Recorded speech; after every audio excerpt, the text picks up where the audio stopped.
Ahojte, vítam vás.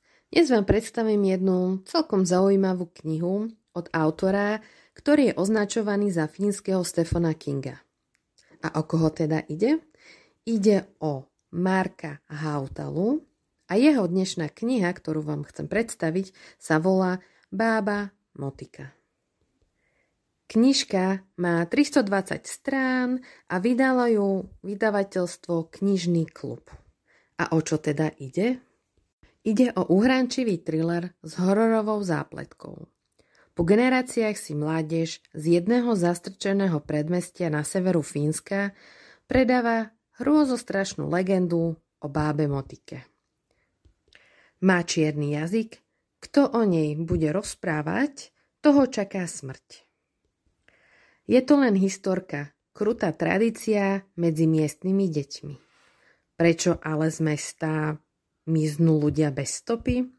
A čo sa vlastne deje v opustenej vile na ostrove, kam nikto nesmie? Sagal má tajomstvo, pretože prehovorila. Samuel hľadá svoju dávnu lásku Juliu, ktorá zmizla. Majsa chce nájsť odpovede na otázky, ktoré ju trápia už od detstva. Bába Motika však nepozná zľutovanie. Toľko, čo sa týka v skratke deja. Nechcem veľmi o tom rozprávať, lebo by som prezradila asi až moc detailov, ale v skratke. Prvá polovička knihy ma akože dosť nudila, ale dobre, ideme ďalej. Ale tá druhá polovička, to už som nevedela knihu odložiť. A posledných 5 strán, tak to ma úplne zabilo. Túto knižku budete buď milovať, alebo nenávidieť. Bohužiaľ, v mojom prípade je to oboje.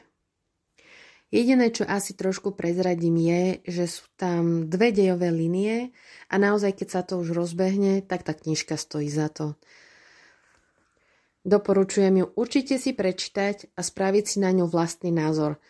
Ja keď som ju prečítala, tak som v hlave mala z toho totálny guláš a samozrejme nie je to tam až tak úplne všetko vysvetlené podľa môjho gusta, lebo ja potrebujem mať všetko po lopate, jak pre retardov.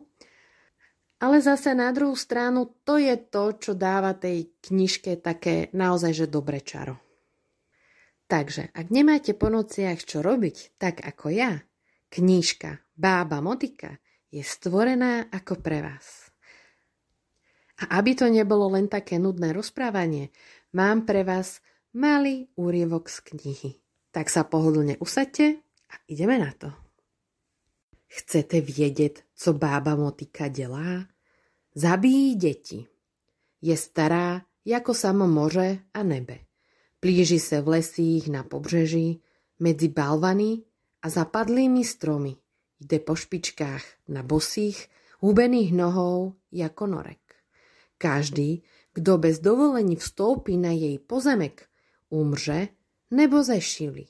Bába Motika čeká, až se někdo, kdo mluvil příliš sprostě, opozdí za ostatními.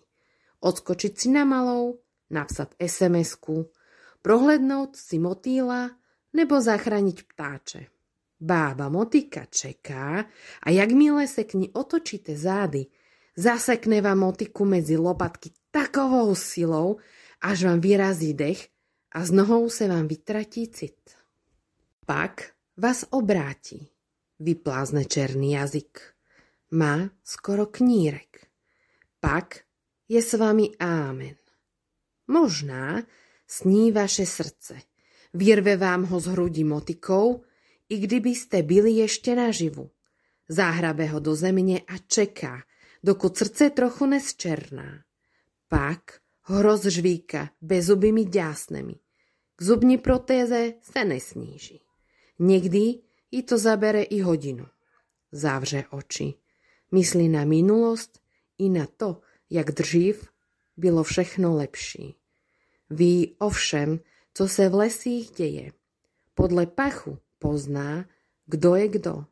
Když větří ve vzduchu, vypadá jako líška, ktorá sa načichala benzínu. Dúfam, že sa vám úryvok páčil Ja ďakujem za pozornosť a počujeme sa na budúce.